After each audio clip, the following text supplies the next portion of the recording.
Hello and welcome back to Open, everyone. I'm Rhina Valentin, your hosty Café con Leche for the next hour. Always inviting you to get social with us online.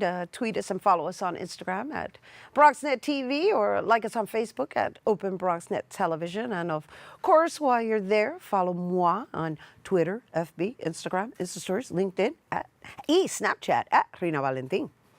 So, for most little girls, the image of good hair, especially on dolls, is the sleek, bone, straight, silky hair. And, well, our next guest decided to create a book 20 years ago celebrating the beauty of the African-American hair.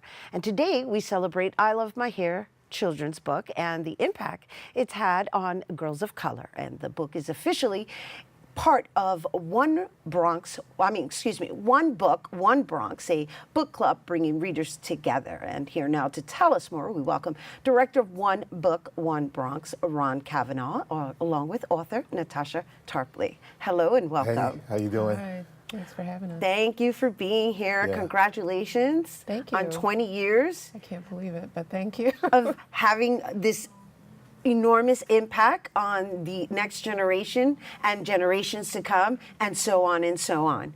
Yeah, it's been a wonderful experience. Thank you. I'm looking forward to having more on this conversation, more on this topic. But I want to get to know a little bit about the One Book, One Bronx, Ron, because Ron, you know I love you, and I have to say it to our audience time and time again. Yeah. You are just like this organization hopper within the Bronx, and every time you come on, it's always something. I wish somebody knew. Well, you're working with a new organization, but the idea really is that you always serve as in some form of enhancing just our communities. So let's talk about this One Book, One Bronx, and what made you decide to even come up with this concept. Sure. You know, well, as you know, I've been on your show several times, and I often speak about literature and people reading or not reading. One Book, One Bronx kind of seeks to bring people together to read a book. It could be one book in one location, or it could be multiple books in different locations. But the whole idea is to kind of create a supportive environment for readers. So often when we read in isolation, we don't stay committed to reading. So you start a book, it might not be connecting with you, but you don't want to give it up, but you don't have like a support system around you. What One Book, One Bronx does is kind of create a network for you. We're meeting every week. We'll be reading a different book every month. So this is our first book. It's just a one-off event that we're doing tomorrow at the Bronx Library Center. But then the next Friday, we'll be reading Bodega Dreams by Ernesto Quinones at Bronx Native, their store. And then a month after that, we'll be reading Audre Lorde's Sister Outsider book. And we'll be reading that at Bronx Art Space. So you're floating around the different locations? We're trying to go to different locations, be in neighborhoods, not so isolated, asking people to come to us. We're really going to people wherever they are. So our first two sites are in the South Bronx, around 140th, 137th Street. It's lovely. Yeah. And aside from inviting people and basically encouraging people and it's free. To read. Yeah. Oh, that's my favorite word. The book, and we give people books. So we don't want people to struggle to join this book club. We don't want them to say, well, I don't want to spend $15, $20 for the book. We give books to people, and they can keep the books. They're not loaned to them. Once they, come to the first session, we give everyone books. All right, so let's have a little conversation about the fact that you invite the actual authors to do a reading, because that's something new that I've heard of within book clubs. Usually, there's like a leader, and then there's a book assigned, and then everybody has to read it within a certain time. But instead, you're inviting the authors to come and read, and you're allowing the audience to participate in some type of interactive call and response. So, Natasha, let's talk about you. Sure.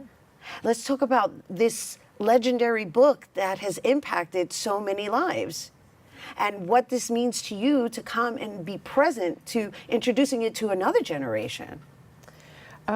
It's really an honor, because one of the things that I really value about this book is that it's not a book that necessarily, got all the big accolades or New York Times bestseller. This is a book that people in the community and communities really embrace.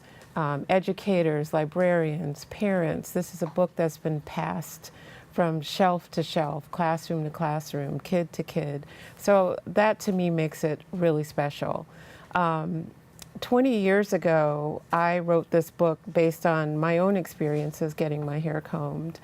In fact, it wasn't so much about not liking my hair. It was really a book to encapsulate this experience of sharing that very special time with my mom. There are 4 kids in my family, so getting my hair combed was one of the times that I had my mom to myself. Right. And we made up this game, actually, or yeah, I guess you'd call it a game, where we pretended that there were people who lived in my hair. And so we would go around and pretend like, that there was someone on this side of my hair or that side of my hair. And that was a way to distract me from those tangles and some of those things that are not so fun about getting your hair combed. But it was a experience that really moved me on a lot of levels, because it not only helped me to kind of appreciate my hair, but also gave me a creative outlet, where I used my imagination. And I think that was one of the inspirations for me in terms of becoming a writer as well.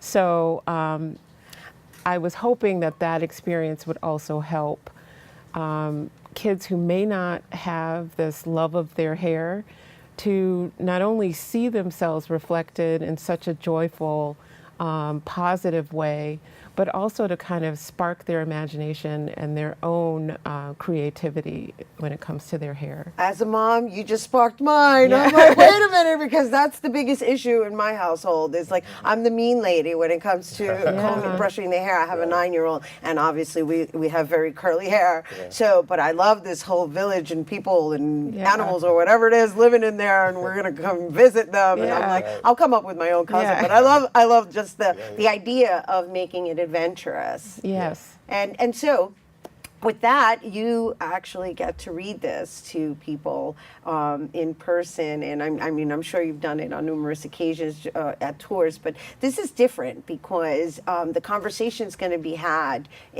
while you're present versus everybody reading it and then coming back and writing an essay, So what's that going to be like for you? What do you anticipate, I should ask?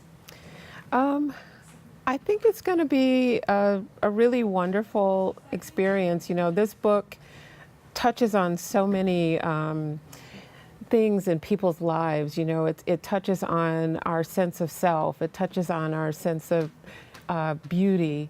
And so whenever I read this to audiences, these kinds of issues always come up. And so this opportunity to have this space and to have this conversation in a really positive way, I think, is wonderful. And Ron and I have been friends for years, and I've, just so appreciate what he does with Mosaic Magazine and all of the other work that he does in the Bronx. I'm from Chicago, so I'm looking at it from afar. Oh, nice. Well, welcome to the Bronx. Yeah, thank you. I lived in New York for many years, though, but yeah, this guy is wonderful. So we love Ron. Yeah. We love Ron. I joke around with him, but I do love his level of social consciousness and the fact that everything he does has a social relevance to the times. Right. And he does it in a nice, artistic way. Although he's the curator and the organizer or coordinator, he's still an artist in the way he does it. Yeah. So I want to acknowledge you for that.